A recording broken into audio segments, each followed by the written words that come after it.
Ya, ahora sí, buenos días a todos y todas. Hoy clase sobre clasificación del seres vivos. De nuevo, vamos a repetir algunas cosas que vimos en biología fundamental, pero decirle una como repaso de conceptos, porque lo vimos hace un rato ya, y segundo, que hay gente que toma este curso que no ha tomado el otro. Por eso es importante como repetir, ¿ya? Pero hay cosas que les van a sonar como parecidas. No, ¿eh? What is biodiversity? ¿Qué dice la roca? ¿Qué es la biodiversidad? ¿Ya? ¿Se acuerdan que eso lo vimos? ¿Qué dice el público virtual? Más fuerte, porque no. La definición prácticamente es como la diversidad de ecosistemas.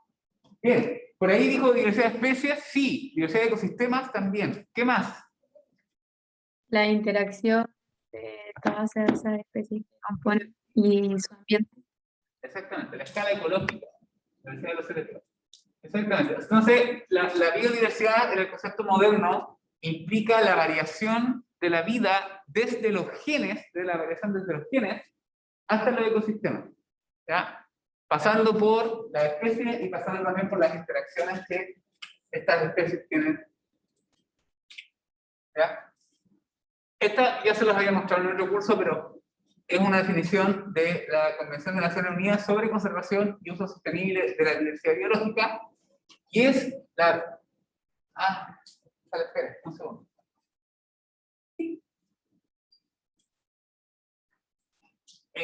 Variabilidad, ¿no es cierto?, de los organismos de cualquier fuente, desde los ecosistemas terrestres, marinos, acuáticos y los complejos ecológicos que forman la diversidad dentro de cada especie. Eso es genética. Dentro de cada especie, esa diferencia genética entre el caballero y yo y la señorita, hay diferencias genéticas entre los individuos de una especie, ¿ya?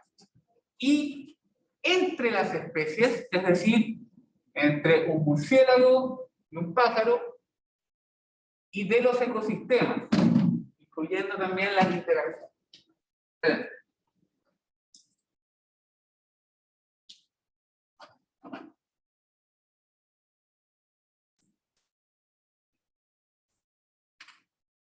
Entonces, ahí tenemos Pikachu y Pikacha. No sé si hay un female Pikachu. Recuerden que es diferente la cola, ¿cachai?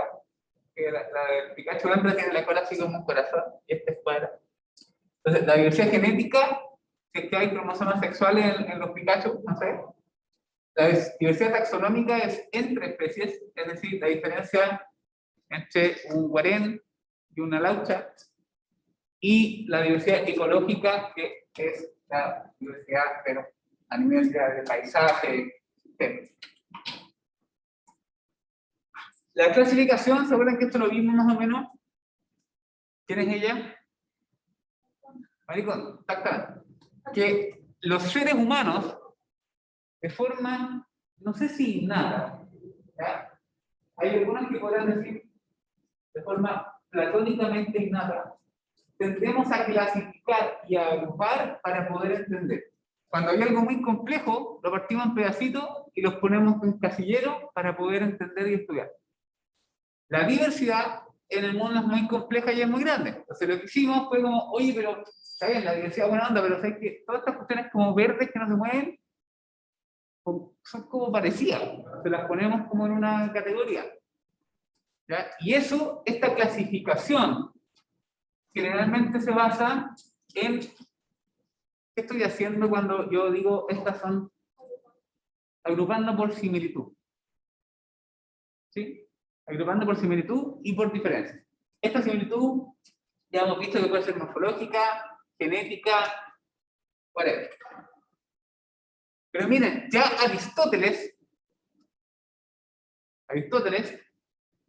él decía que los organismos se podían clasificar en dos grandes grupos, dos reinos, que eran los animales y las plantas.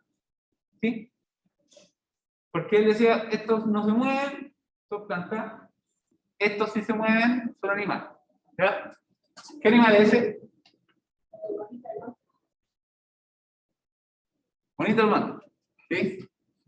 ¿Y esto qué planta es? Necesitaba decir.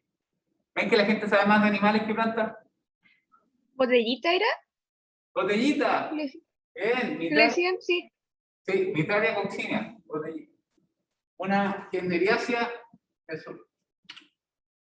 Haeckel, ya, este gallo que tenía típica pinta de naturalista, así como con los pelos blancos, barbas, era como el tipo Darwin. ¿Cachai? Que es parecido como la onda.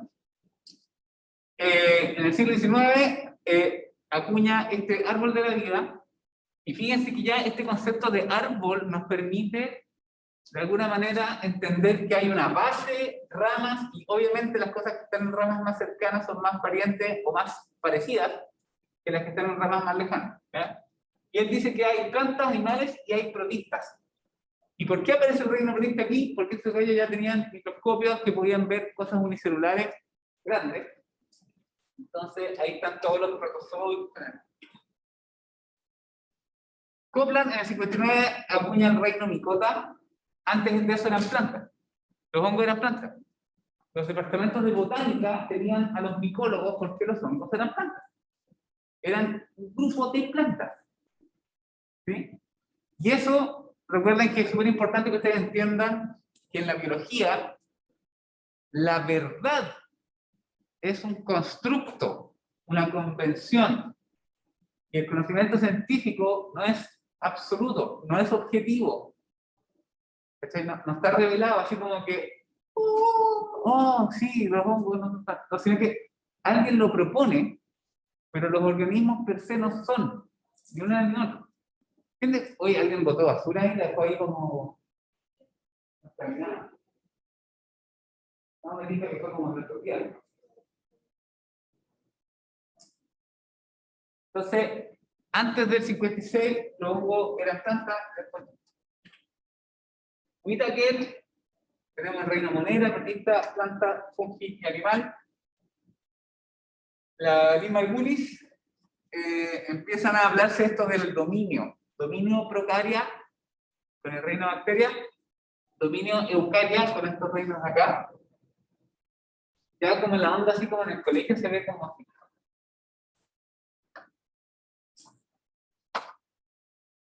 La verdad es plástica.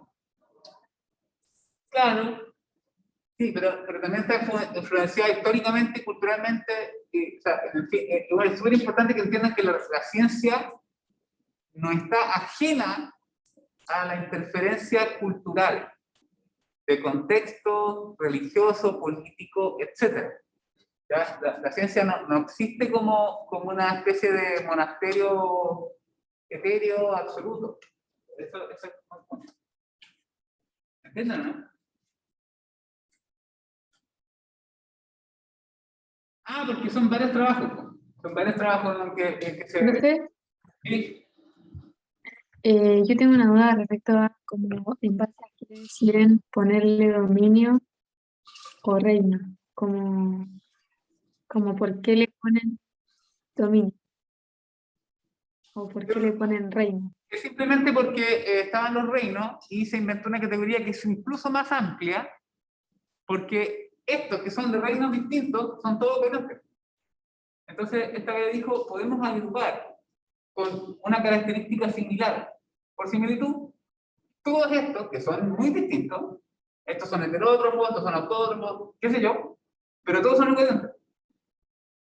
Y estos son procariontes. Entonces, había una división previa a reino. ¿Cachai? ¿Sí? ¿Las protistas son células eucariontes unicelulares? Sí. Igual esto de los protistas, olvídate, el queso sistemático de los protistas de esa época están repartidos hoy día como en 4 reinos. Entonces, esos protistas antiguos. Pero ahí están metidos, por ejemplo, las amebas, ¿cachai? Algunas algas. Woods, en el 90, dice dominio bacteria y eucaria. Él lo que reconoce es que las arqueas no son así como bacterias de ambientes como extremos, sino que son otra cosa. Lo que está reconociendo este gallo es que, oye, la pizarra no se ve nada. Eso, ¿no? Miren Se ve, eso. pero muy clarita. Da igual, sí, no, no importa. Sí. Se ve como clarita. Ah, es la luz, esta luz. Luz clarita, es como una teleserie.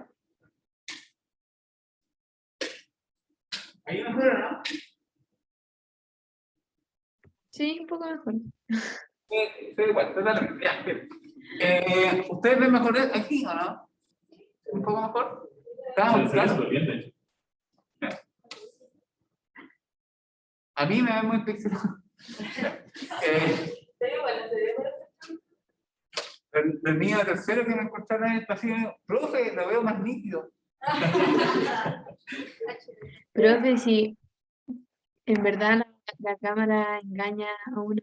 Yo juraba que usted era bajito, mi compañero de la luna me dijo que era alto. ¿Entendieron? ¿No entendieron? Era que ella pensaba que usted era bajito, pero yo le dije que era más alto. Que yo era bajito. Sí, y la Rosa pensaba que usted era. Ah, ¿y por qué? Como por la tele. Ya. Yo le digo que soy tamaño promedio. No soy ni alto ni más. Claro. O sea, me paro al lado de mi cuñado, que mide 1,93, me veo enano. Y me paro al lado de mi hermana, que mide 1,50 m, me veo alto. Entonces todo es relativo. Claro. De hecho, mi hija, ponte tú, está llegando casi al 1,70 m. Y tiene 13. Así que, olvídate. Va a ser gigante. Bueno, es que ni siquiera. Ya, entonces, pero no, hay que hacer un tema. Si no es alto o bajo, eso no lo puede elegir, ¿o no? A no ser que se pongan estas máquinas de lectura antipacidad, etc. Es una de las características que no podemos elegir. So, no importa. O sí importa. Para efectos sistemáticos, quizás, pero para otros no. Aquí tenemos entonces uno un poco más moderno, donde tenemos procariontes por acá y tenemos las arqueas. Las arqueas significan que son ramas distintas. ¿Ya? Eso es lo importante, que ustedes entiendan que las arqueas no son bacterias raras, sino que son otra cosa. Es como otro modelo de célula, que es procarionte, pero es de otro reino. O sea, las arqueas son tan distintas de las bacterias como un elefante de un gomero. Y pensarlo así es como guau. Porque, claro, como son unicelulares, como, son una misma cuestión, sin las bacterias, y chao, no pasa nada. Pero no, son de otro reino, son tan distintos como un champiñón y un guarén. ¿Cachai? Otro reino. Ya, y para arriba, en los eucariontes, tenemos el reino protista, donde están estos paramecios, estas cuestiones así, amebas, ¿ya? Plantas, animales, hongos y cromistas, que incluyen algunas algas también en el reino cromista. ¿Ya? ¿Aló? Pregunta, ¿tiene alguna importancia de que esté distribuida de esa manera? Es que está distribuido de esa manera porque es un árbol filogenético que está, es una filogenia, está representando las relaciones de parentesco. ¿Se acuerdan? ¿Profe? Sí. ¿Las algas están distribuidas entre cromistas, plantas y protistas o las protistas o no? Sí. Las algas, es que eso es lo que viene en la materia, que de ahí empezamos con la diversidad, propiamente tal, y vamos a empezar con organismos fotosintéticos y las algas como grupo, que no es ni reino, no es nada, las algas como decir cosas. ¿Ya? Literalmente están metidas en el reino cromista, en el reino planta y en el reino protista. Entonces, como que, ¿qué es un alga? La cosa, pero muchas. Profe, pero ¿cómo se diferencian? ¿Cómo? ¿Cómo se diferencian dependiendo del reino a que pertenecen?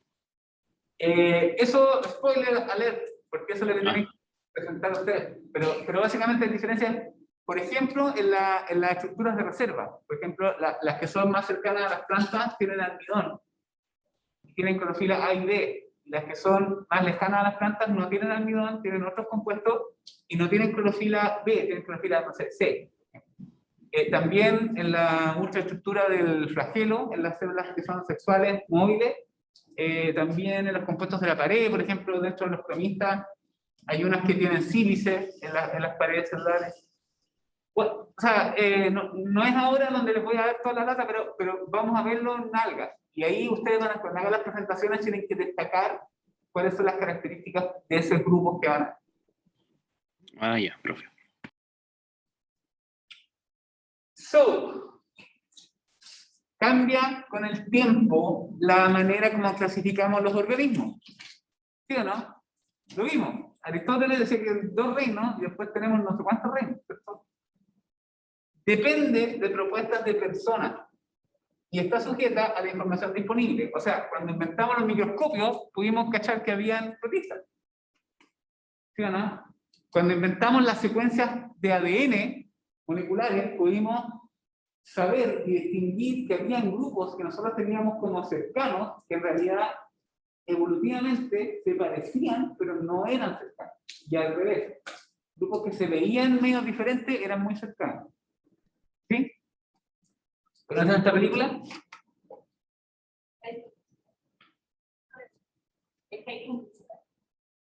¿Qué? High School Musical. No, ese es Bill and Ted, Excellent Adventure. ¿Sí parece, no? Bill and Ted es de viaje en el tiempo y actúa de Johnny Depp. O sea, no sé, Kenny Reeves. Kenny Reeves.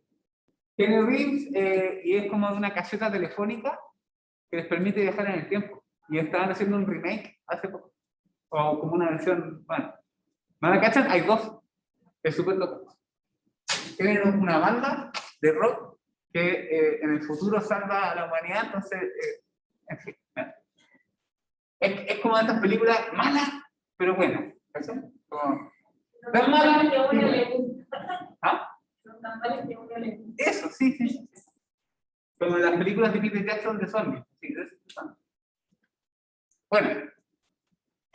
So, los sistemas de clasificación se estudian por ciertas disciplinas. Y podríamos decir que la disciplina general que engloba todos los estudios se llama sistemática. ¿Ya?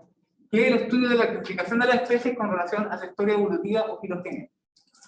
Podríamos decir que la sistemática es una gran disciplina que implica evolución, cladística, taxonomía, etc. ¿Ya? Filogenia. ¿Ya? Y la taxonomía es específicamente el agrupar los organismos en jerarquías de taxones anidados y preocuparse de los nombres de esas categorías y jerarquías.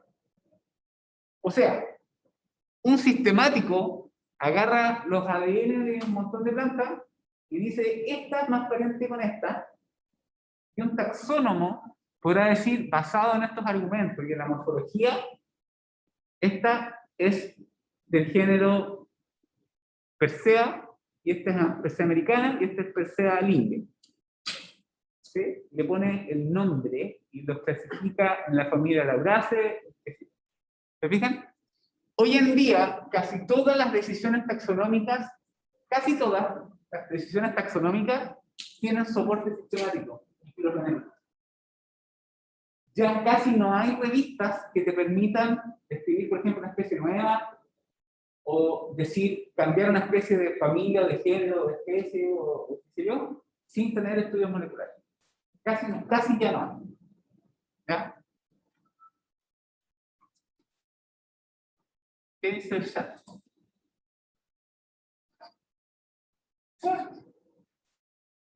Sistemática, filogenética, todos los mismos grupos de identidades evolutivas naturales, efectivamente, mismo centro común y que estén relacionados. Este sistema no se usa rangos, categorías, no rangos, pero está correcto, sino clados. Los clados reflejan hipótesis de parentesco, está absolutamente correcto lo que dice Lucas. ¿Ya?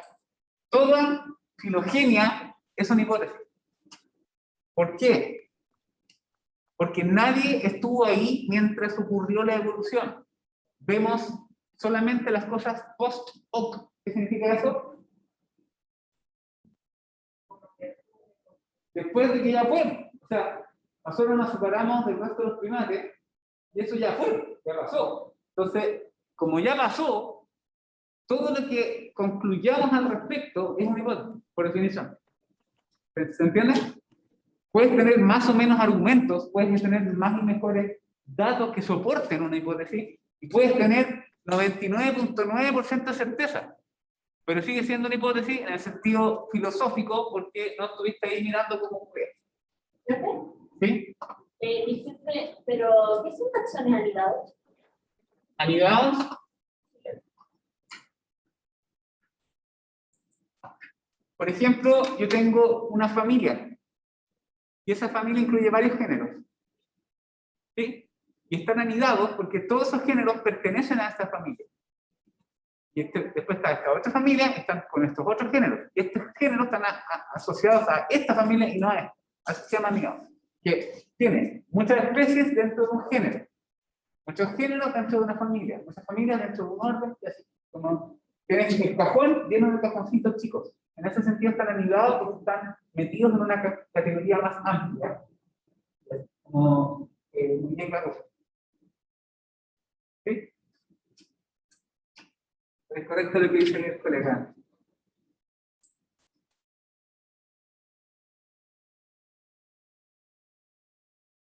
Sí, todo lo que dice está absolutamente correcto.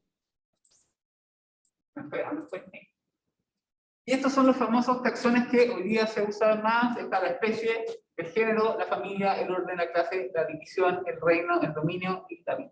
¿Ya? Entonces, por ejemplo, esto es un pino.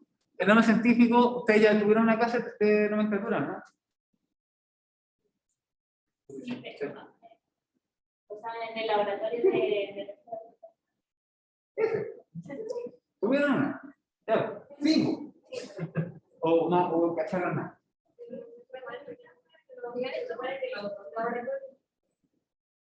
Los dos bloques de los laboratorios, los lunes, los martes y el bloque 1, o sea, los martes, los viernes, el bloque 1 y el bloque 2, tuvimos esa clase de... O sea, todo. Ya. So, ahí podemos ver que este es el género Pinus, el epíteto específico Strobus, y L, ¿quién es L? El autor, que en este caso es Linneo. ¿Sí? Y este es un binomio, una combinación binomial de Linneo. ¿Ya? Género Pinus, familia Pinaceae. Fíjense que el género también va cursiva. Cuando hagan presentaciones, tengan cuidado de escribir correctamente los nombres científicos.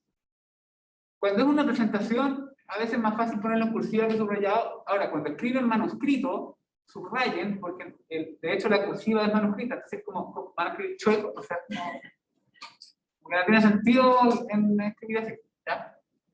Familia Pinaceae, orden Pinales, clase Pinopsida, división, acuérdense que en planta no se usa Pinus, esa división Pinófita, reino Plantae, dominio eucariote.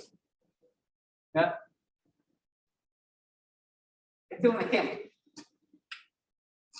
Ahora vamos a hablar un poquito de la historia de la clasificación de las plantas. Súper corto. El año del pepino, yo usaba esos computadores cuando estaba en la U, teníamos como ramos de computación, y era así como Excel, como esta celda más la otra. Era, ¡wow! De hecho, tan antiguo que en el colegio teníamos computadores que tenían logo. ¿Está en ese lenguaje? Era con una tortuguita y se programaba en Basic o Basic. Sí, muy bien, ya. Entonces, las plantas hace mucho tiempo se dividían en talófitos y embriófitos. Programación en logo, yo hacía programa en logo. Muy añejo. Ya. Los talófitos, en la clasificación antigua, a todo esto es como cultura general, no es que yo les vaya a preguntar de memoria las clasificaciones antiguas, porque es como para que sepan. Incluían los hongos y las algas, todas las algas. Eran plantas talófitas. Y los embriófilos eran las plantas terrestres, las plantas propiamente. ¿Alguien sabe qué plantas son?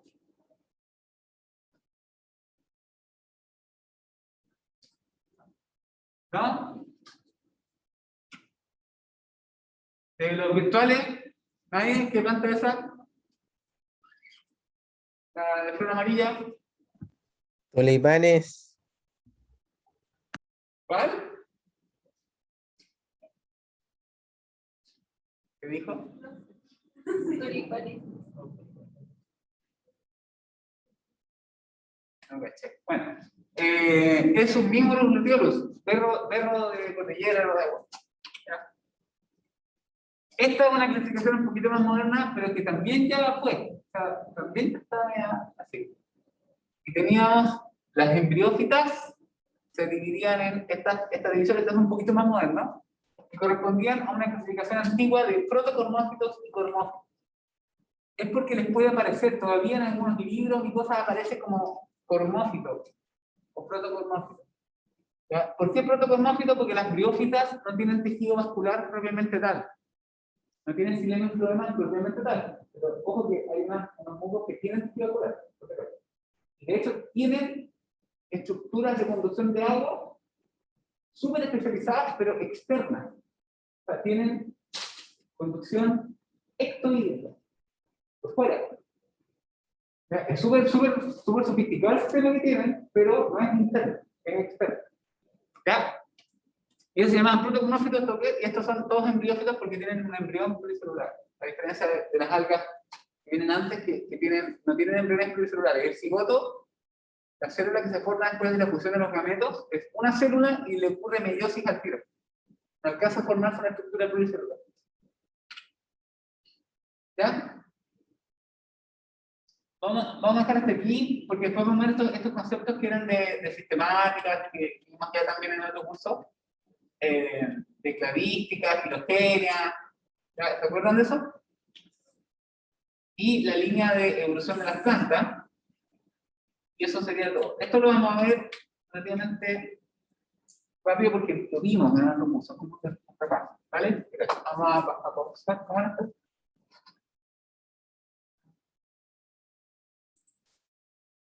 Pausar este lado. No, Ansiedad, sí. que sirve de entrenamiento marcial. Ya. ¿Qué es esto? ¿Alguien sabe?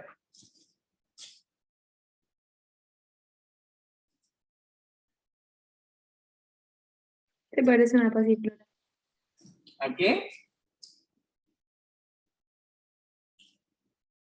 ¿A una pasiflora? ¿Tú lo entendiste? ¿Las flores? Ya, es una alomatia, una proteasis. Me van a disculpar, insisto que no es que esté medio sordo, puede ser, pero los parlantes de la sala no son tan buenos. No es como cuando yo estaba con audífonos, entonces cuando ustedes hablan, a veces no les entiendo porque se escucha muy metálico, se escucha muy neutro. No sé si no. Pero no es de mala onda, sino que de verdad que no. Ya, este que está aquí se llama Arjona patagónica. Sí, hay una especie chilena que es el género Arjona. Valor. Así era por... Sí, te pidió.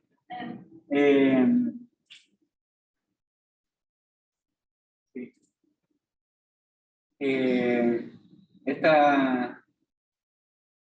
Esta flor la pueden rimar con camión, ahí te queda tu Arjona.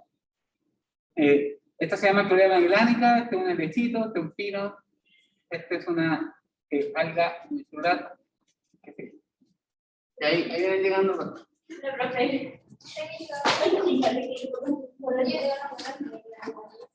Ya, esto ya lo discutimos alguna vez, pero para que a todo esto me mojé, me chorré todo con el café porque venía con 2 paquetes y un café y venía así. Y me chorré entero. Me van a retar después. ¿Qué pasado café? Igual huele rico, pero el café cuando ya se pone viejo, no huele rico. Bueno, como las personas. Ya, ¿esto? Siempre estoy impresionada la cantidad de apuntes que está esta compañía. Sí, lo tengo que comprar, si es bueno. Yo tenía un cuaderno universitario para todos los ramos. Y ese cuaderno estaba lleno de dibujos. ¿Y qué hacía? Iba donde los compañeros y compañeras ordenaditos y les pedía las y estudiaba de los libros, que eran con bonitos, eran más bacanas, y los apuntes de mi compañera Cristina, que hoy día es constituyente por Antofagasta, Cristina Notador. Ella es científico, muy seca, y ahora es constituyente. Éramos compañeros de curso, y ella tenía los cuadernos así, pero perfectos. Así como subrayado, color. Bacán. Los cuadernos eran puros monos. Sí. La verdad es que yo personalmente, como tengo déficit atencional, no podía tomar nota, porque o estaba en clase y prestaba atención y aprendía, o escribía. Si escribía, no entendía, y si escuchaba, no podía escuchar. Pero cada persona tiene distintos estilos de aprendizaje. Ok. So, carácter y estado de carácter. ¿Qué significa eso? Cuando nosotros queremos analizar similitudes y diferencias, siempre nos basamos en algo en lo que las cosas se parecen o algo en las cosas que son distintas. ¿Cierto? Entonces, cuando estamos hablando de un carácter, estamos hablando de algún rasgo medible, ojo, que no necesariamente es medible al ojo, puede ser medible con instrumentos, ¿ya? Porque puede ser, por ejemplo, contenido de clorofila o velocidad de transferencia de electrones en el fotosistema. ¿Cachai? Puede ser una cosa así, pero que sea medible de alguna manera. Y los estados de carácter son las posibles variantes que toma ese carácter. Esto ya lo discutimos, pero por ejemplo, en el ser humano, el carácter número de ojos tiene pocos estados de carácter, porque la gran mayoría de las personas tiene el 2, ¿cierto? Ten Shin Han tiene 3. Y hay gente que nace cíclope con 1, pero es muy raro, ¿cierto? ¿Qué más? ¿Profe? ¿Sí? Es que el otro día estaba revisando la clase anterior y me surgió una duda cuando usted habló como de la variabilidad genética. ¿Ya? ¿Me escucha bien, cierto? Sí. Ah, ya. Y ya, usted habla como de que eso permite la variabilidad, no sé qué. Y por ejemplo, cuando nosotros ya el ser humano se reproduce, uno no sale como un clon de su papá, ni de su mamá. Entonces, ¿cómo funciona, por ejemplo, en las plantas para que no sean distintas y como que se mantengan idénticas? No entiendo una pregunta. Es que las plantas, por ejemplo, nace una planta de otra, es idéntica a la que ya estaba. ¿Cómo se mantiene idéntica? Quizá pregunta en los casos cuando nace una planta que es idéntica al progenitor. ¿Tú estás hablando, perdón, tú estás hablando de propagación vegetativa? Claro, es que cuando como cuando se reproduce la planta, usted tiene como una planta que es idéntica a la otra. Por ejemplo, una palmera es igual a la otra palmera, por así decirlo. Aparentemente, En cambio, si usted tiene un perro, el otro perro no es idéntico al otro perro. Las plantas tampoco son idénticas, lo que pasa es que, claro, los caracteres a veces son menos obvios. Y nosotros que somos mamíferos, y primates en particular, que tenemos mucho estímulo visual, estamos hardwired, así como codificados para la interpretación de rasgos faciales. ¿Cachai? Entonces, en general, siempre los mamíferos nos van a producir más cositas que las plantas. Pero las plantas tienen caracteres que yo puedo ver diferencias. Por ejemplo, son diferencias que a lo mejor no son tan obvias, pero por ejemplo, entre un individuo y otro, puedes tener más clorofila, menos clorofila, más hojas, menos hojas, hojas más grandes, hojas más chicas, cantidad de tejido vascular, el tamaño de los haces vasculares, el número de frutos, el tamaño de los frutos, el contenido nutricional de esos frutos, el número de semillas. Pero eso dentro de la misma especie, por ejemplo, de una...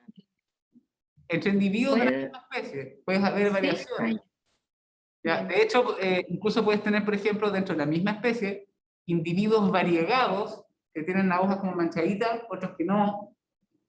Hay dentro de la misma especie individuos peludos, con pelo, plantas que tienen tricoma, ¿ya? Que son pelos celulares, otras que no, ¿cachai? Igual hay variación, lo que pasa es que no está. Lucas, Profesores, que quería compartir algo referente a lo que comenta Paula, como para ayudarla un poco. Cuando los biólogos utilizan estos caracteres para establecer relaciones de parentesco, no lo hacen de manera arbitraria, o sea, no se toman todos los caracteres que posee el organismo, sino que esos caracteres están ordenados en una jerarquía. Por ejemplo, están las sinapomorfías, que son características compartidas por todos los miembros del grupo. Por ejemplo, en los mamíferos, una sinapomorfía sería ese huesito que nosotros tenemos en la mandíbula, del que carecen las aves, los reptiles, los anfibios, etc. Pero también hay características que diferencian a individuos. Por ejemplo, la variación intraespecífica, que es que cada individuo a veces puede poseer características que lo diferencien de otros, pero a nivel anatómico, sus características, esas sinapomorfías, esas características están ahí. Eso es. gracias Lucas. Sí, Pablo, no sé si te contestamos un poco tu pregunta. Yo lamento, de verdad que a veces... Sí, no sí, se entiende sí. bien, pero lo siento, no. Quizás... No, profe, no se preocupe, pero sí, ya me quedó más claro. Es que como, claro, uno, o sea, a mí se me hacía como que, por ejemplo, una planta de una misma especie eran todas idénticas. No, no son idénticas, no son idénticas. Hay diferencias. De hecho, bueno, esto es como pausa, pero es ad hoc a la clase igual. Vamos a ver. Ay, a ver.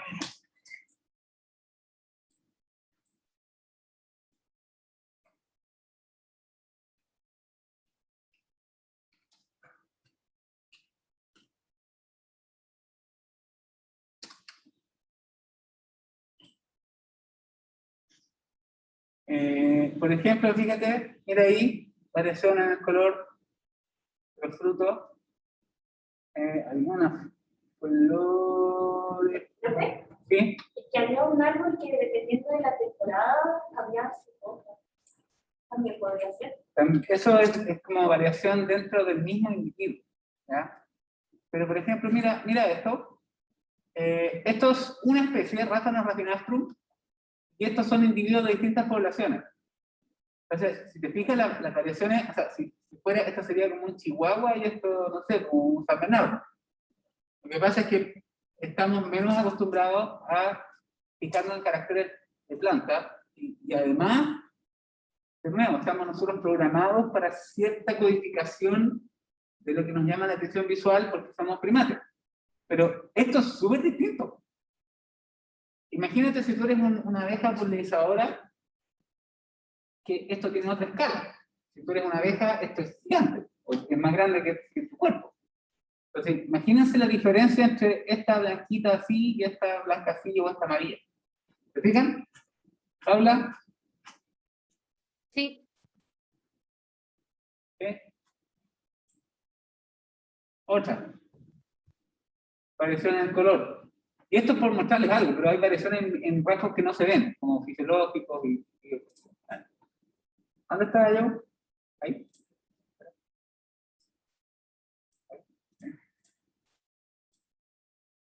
Ahí estamos, ¿no?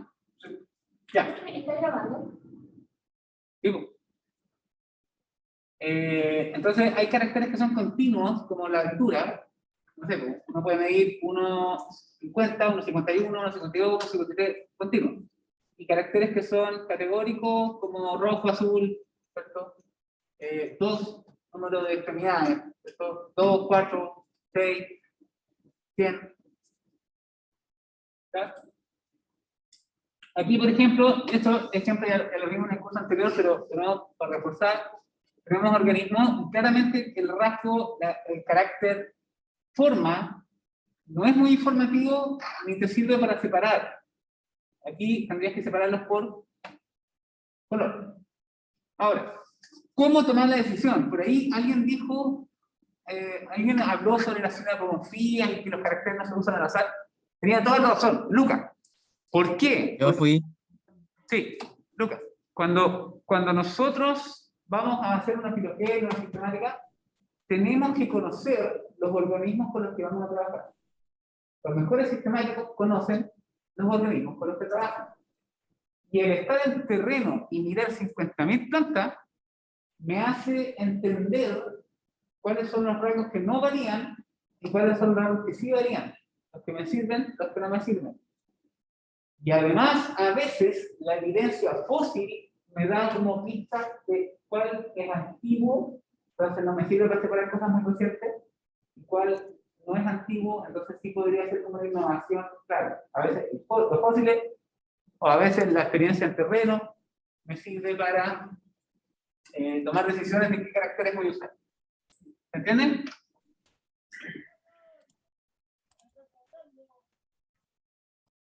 Ignacio crea el grupo. Ya, ahí tenemos 8, entonces uno nos podría agrupar así, ¿cierto? O nos podría agrupar aquí, así. Y de nuevo, ¿cómo tomamos la decisión? Qué sé yo, cuando tú conoces tu organismo, por ejemplo en las plantas, el color no es tan bueno porque a veces simplemente variaciones ambientales cambian el color. O sea, por ejemplo, una planta que está más al sol, dan las hojas de un color distinto a que está más en la sombra. A veces el suelo, el pH del suelo puede influir porque muchos de los pigmentos que dan el color son sensibles al pH. Entonces, ¿será tan bueno usar el color en el caso de en algunas plantas? A lo mejor no, porque a lo mejor eso tiene variación ambiental. Si tiene variación ambiental, no tiene base genética, y por lo tanto no tiene consecuencias evolutivas, y por lo tanto, cuando yo quiero ver la sistemática, es decir, cómo son las relaciones de parentesco evolutivo, no me sirve, sino que eso es más bien ecológico. ¿Entiendes la diferencia? ¿Recuerdan que vimos selección? ¿Sí? ¿Eso tenía un nombre? ¿Era plasticidad fenotípica? Claro, plasticidad fenotípica es cuando ese despliegue está basado simplemente en el ambiente. Esa diferencia fenotípica se debe solo a diferencias en el ambiente. Pero ojo que no todos los rasgos son planos. ¿De acuerdo? Entonces, aquí esto lo que muestra es que mientras más caracteres apoyen una clasificación, esta es más robusta, ¿ya? Y sigue los principios de la parsimonia. Es decir, cuando yo tengo múltiples explicaciones a una agrupación, generalmente se prefiere la más simple, la que tiene menos pasos, la que requiere menos supuestos. ¿Vale? Eso vale para ¿ya? Fíjense, Teofrasto, ya más o menos como en el 300 a.C., él ya usaba caracteres y estados de caracteres súper bacanes, súper complejos. Separaban, por ejemplo, según historia de vida, o sea, según hábito, decía árboles, arbustos, subarbustos y hierbas. Él ya podía identificar que había unas cosas que eran leñosas, grandes, y otras chicas, verdes. Y las separó. Y también podría ver la flor, que usaba caracteres como posición del ovario, tipo de fruto, y si las flores tenían los pétalos soldados o libres. O sea, súper bacán.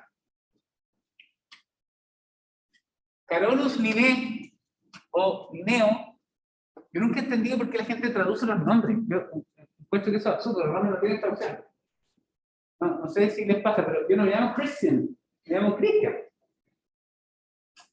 ¿Cachai? Y si estoy en China me sigo llamando Christian. No sé. Yo no sé cuál es la onda de traducir los nombres, pero este es Carolus Linné, o Linneo, y este gallo lo que hizo fue clasificar las plantas con flores y sin flores. Por ejemplo, los helechos no tienen flores, y no sé, un lilium o nuestro medio tiene flores. Y también según su sexo en las flores, hermafroditas, monoicas, dioicas, cónicas. Antoine Laurent de Jussé, no sé cómo será, yo soy malo para francés, él estableció como caracteres jerárquicos. O sea, primero uso los caracteres de primer orden, que eran, por ejemplo, inserción de los estambres, donde la corola si está soldada o libre, la corola son los pétalos. Entonces, si están los pétalos soldados como una trompeta, ¿cierto? Como por ejemplo el digital y no sé, la regalera, eso. O están los pétalos separados, como en el caso del merroso, un lirio. ¿Sí?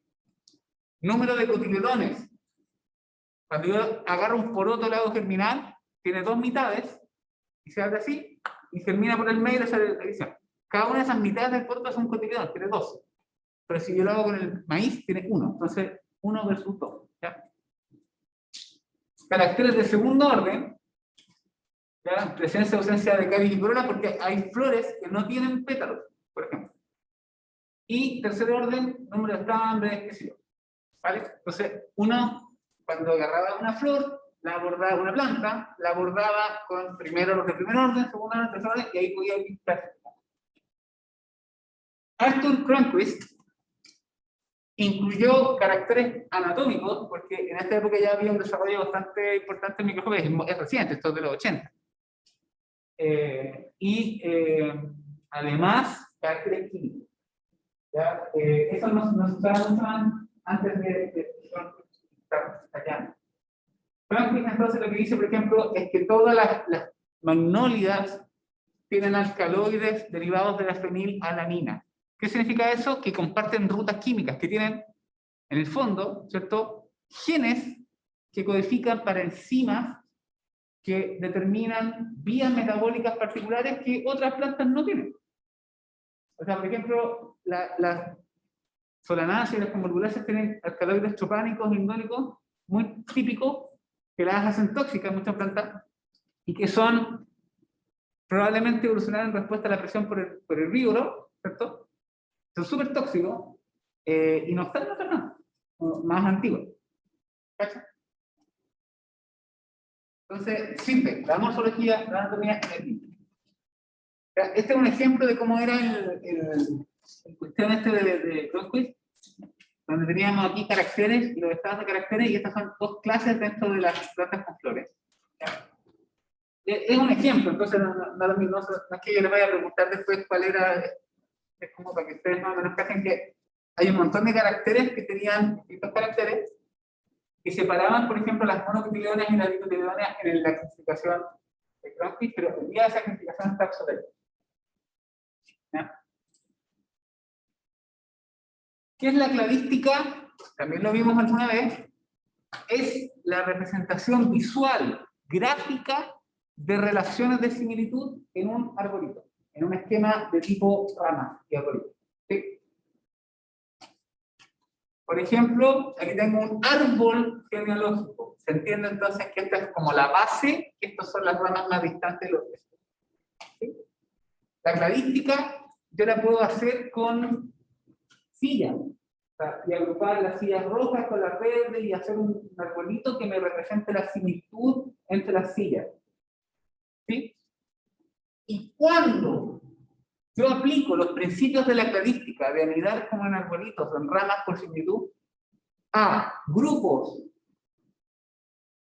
que representan historias evolutivas, linajes, de ancestros, descendencia, eso es una filogenia. ¿Sí? Entonces, en este caso, ya no son el abuelo con los hijos, sino que son especies ancestrales que dan origen a especies derivadas. Y esto se basa en una diversificación dicotómica, es decir, que uno da origen a dos. Eso es como, así está el sistema. Hoy día se sabe que no necesariamente es así, pero se asume así para los casos del análisis, ¿ya? En una filogenia, en un cladograma, cada una de estas se llama rama o clavo. O sea, esto es una rama o clavo también. Cualquier rama de la cuestión es un clavo. O sea, este es un clavo, este es un clavo, este es un clavo. Y cada uno de los puntos de se llama nodo. Ahí te dice.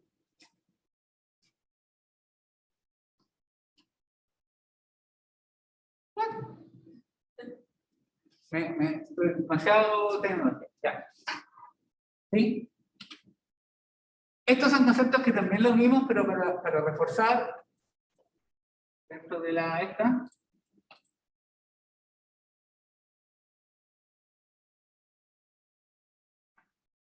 Sí, lo que dice Lucas está correcto, que el ancestro común de cada clado es siempre hipotético y se ubica en la base del clado y en el nodo D. ¿Ya? Hay veces que este ancestro tiene respaldo fósil, pero a veces no. ¿Ya? O se hace calzar con la evidencia fósil. Cuando yo tengo una filogenia y tengo un grupo, fíjense que deriva de un solo nodo cercano, porque recuerden que toda la vida deriva de una célula nuca original, pero estamos hablando de reciente. Cuando hay un grupo de organismos que comparten un ancestro común reciente, a ese grupo se le llama monofilético. En el ejemplo tenemos lagartos, tortugas, cocodrilos y aves. Pues ya sabemos que las aves son dinosaurios chicos, ¿cierto? Entonces, todo ese grupo viene de los terápsidos, unos reptiles primitivos que dieron origen a todos estos grupos. Entonces, ese grupo es monofilético porque vienen de una rama, de un pariente cercano. Todos derivan de ese pariente cercano. Polifilético es cuando yo hago una agrupación de cosas que no comparten un ancestro común cercano. Ejemplo, las algas que yo le he dado como servicio. Cuando yo hablo de las algas, ese es un grupo polifilético. Porque cuando yo digo algas, estoy metiendo cosas como de 4 reinos distintos, o 3 reinos distintos. Imagínense, de reinos distintos. Entonces estoy agrupando cosas que tienen historia evolutiva y nada que ver. En ese caso, eso es polifilético. Entonces sería agrupar mamíferos con lagartos, por ejemplo, porque los ancestros comunes son más lejanos, no son directos. Es como que yo agrupara las lombrices con las serpientes porque son flacas y largas, ¿cierto? Pero unos son vertebrados, cordados, y otros son anelios, ¿cierto? Y por último, parafilético es cuando yo hago una agrupación de especies o de grupos de especies, incluyo todos los derivados de un ancestro común, pero me faltan algunos. ¿Sí? Es como que yo hiciera la filogenia de los primates y dejara por alguna razón a los humanos fuera y los pusiera como en otro grupo. Eso sería parafilético porque los humanos sí son primates.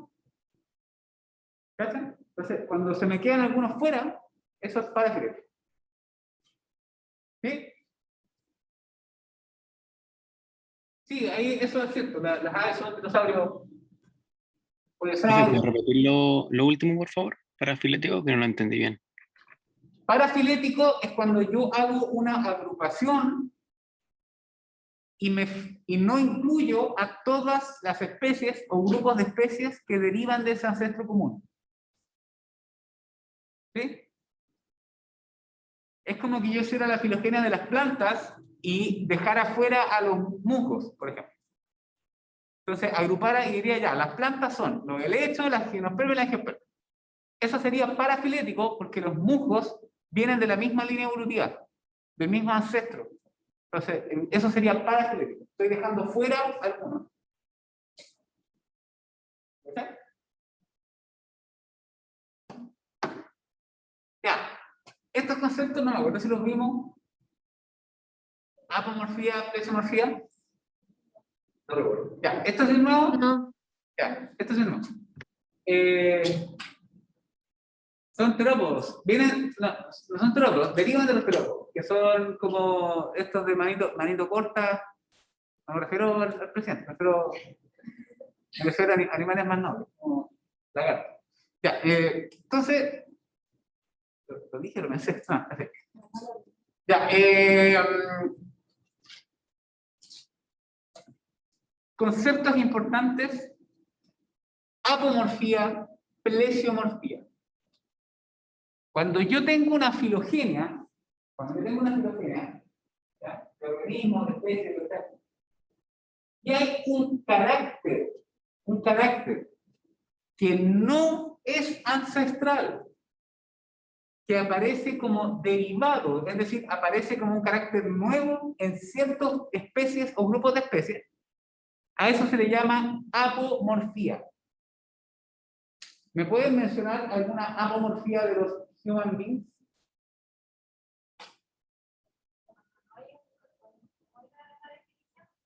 Un carácter derivado no ancestral, un carácter nuevo que aparece en un linaje que no está en ancestral. ¿Qué apomorfía le trae el humano?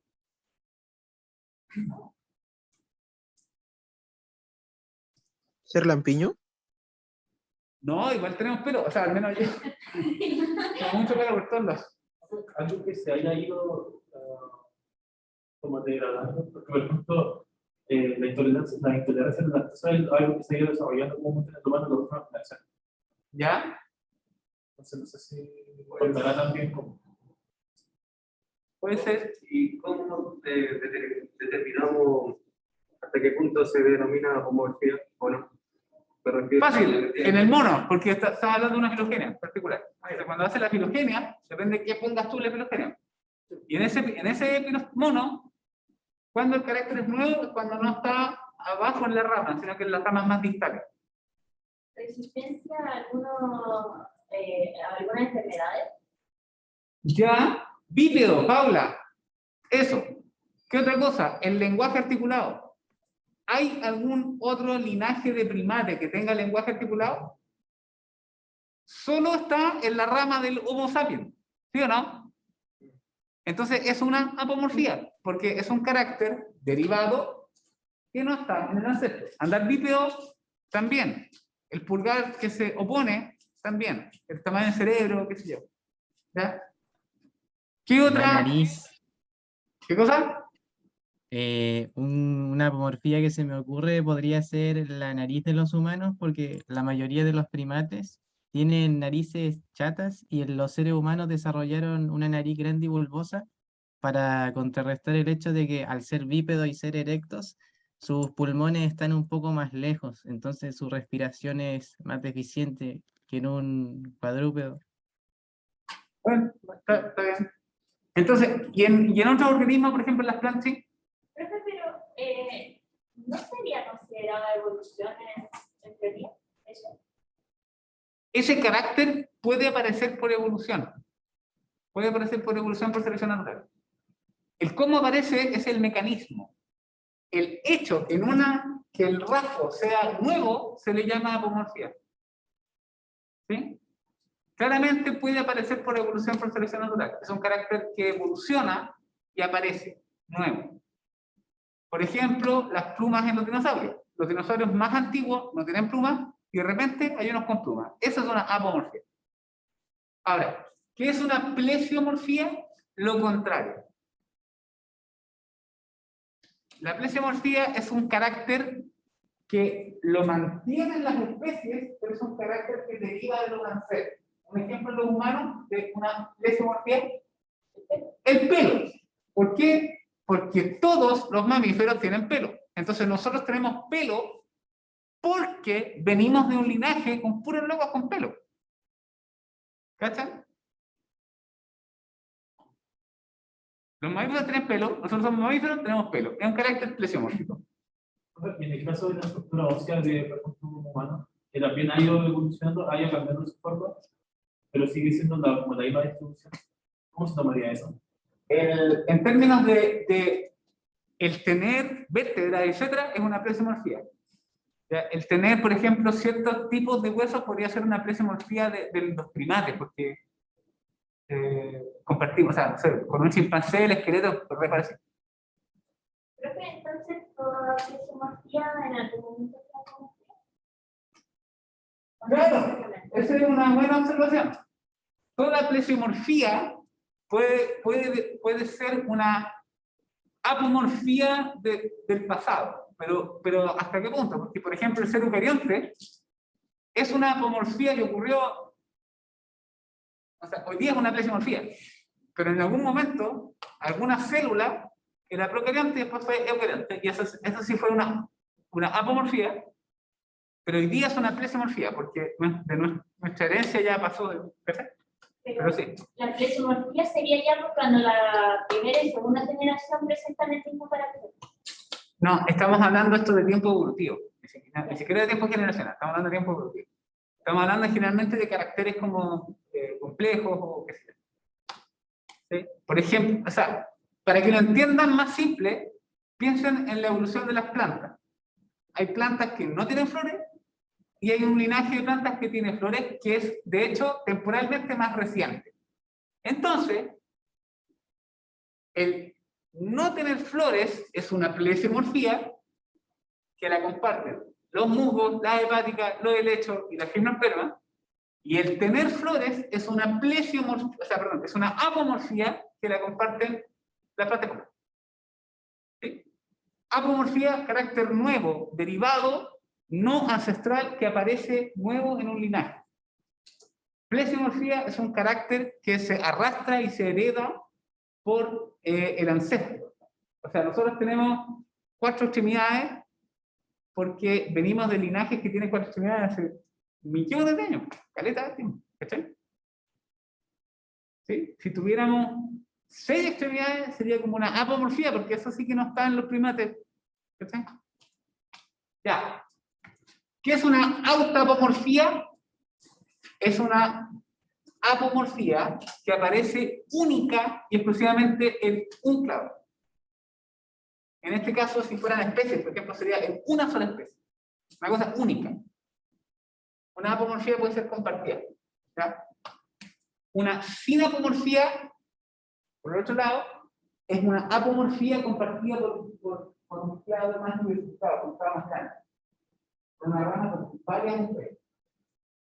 ¿Ya? Entonces, por ejemplo, el usar herramientas podría ser una sinapomorfía de los primates más derivados. Por ejemplo, los chimpancés, los gorilas, los bonobos, y los humanos usan herramientas. Eso podría ser una sinapomorfía, porque no es un único clado. El lenguaje articulado sería una autapomorfía. Es un tipo de apomorfía, es como ponerle un apellido a la apomorfía. ¿Es una apomorfía? Sí. ¿Qué apomorfía? Una autapomorfía, porque solo lo tienen los humanos, lenguaje articulado. ¿Se entiende? Y homoplasia es un carácter igual, pero que aparece de forma independiente en la evolución.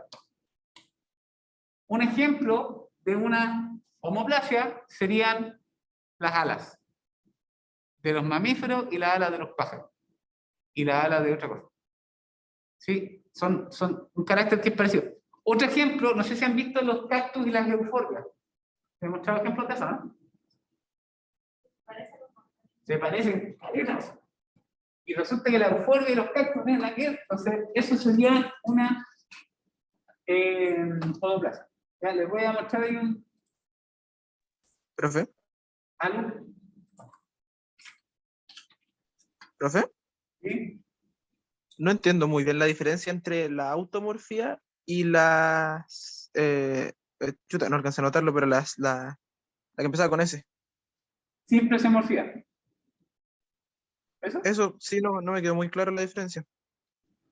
Ya, miren, si ustedes no supieran nada de botánica y ustedes llegan aquí y yo les muestro esa foto, ¿qué dirían que es?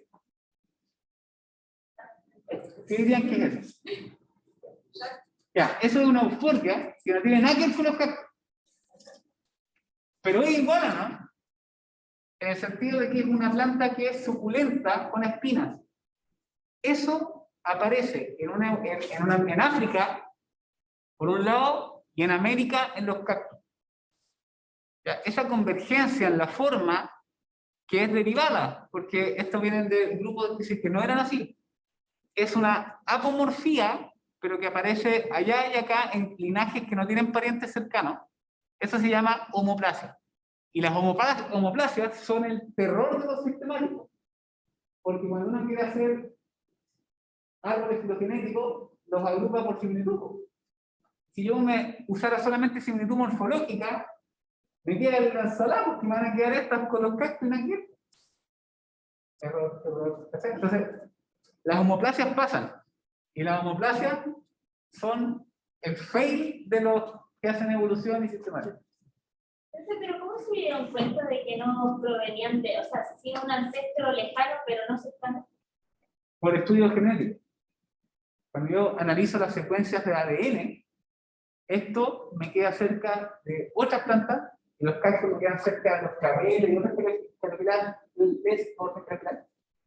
Entonces, ahí se cacha que cuando hago la filogenia, estas están en una rama por acá y los cascos están en una rama por allá, agrupados con otras cosas. Entonces, tienen características similares, homoplásicas, pero no son parientes. Cuando yo uso ADN u otras características, porque si veo las flores, por ejemplo, las flores en ángel, son súper idénticas. Ya, vamos a reforzar el otro concepto. ¿Dónde está? Ahí. Autapomorfía, un carácter derivado que aparece en una única especie o un único linaje. Sinapomorfía es un carácter derivado compartido por varios. ¿Sí?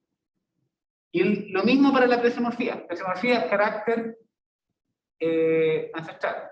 Una simplesiomorfía, carácter ancestral compartido. Pero no se compliquen demasiado. Con que ustedes manejen el concepto de apomorfía, derivado nuevo, reciente, que no estaba antes y apareció. Plesiomorfía, antiguo, ancestral. Estaba en el ancestro y se conserva en los grupos nuevos. Y homoplasia apareció en un carácter igual, pero de forma independiente, en linajes que no derivan de un ancestro común reciente. ¿Ya? Con esas tres cuestiones que manejen, estamos bien. Estos otros son como variaciones de lo mismo, pero es el mismo concepto, porque igual es apomorfía. ¿Perfecto? Sin significa conjunto, por eso es como de varios. ¿Ya?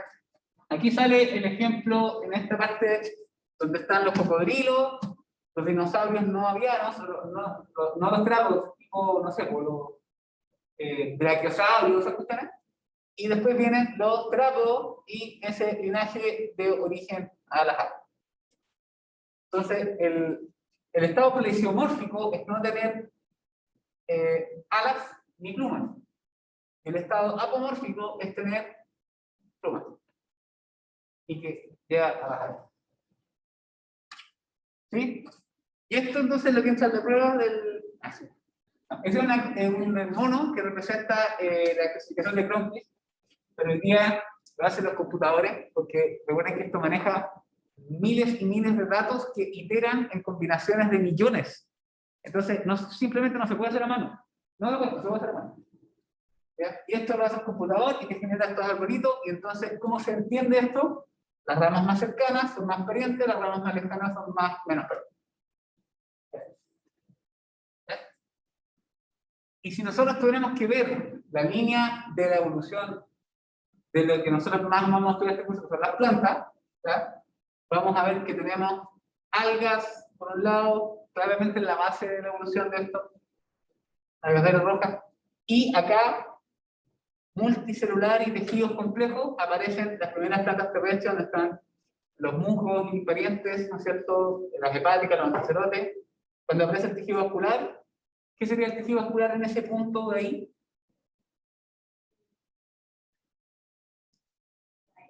¿El xilema y floema?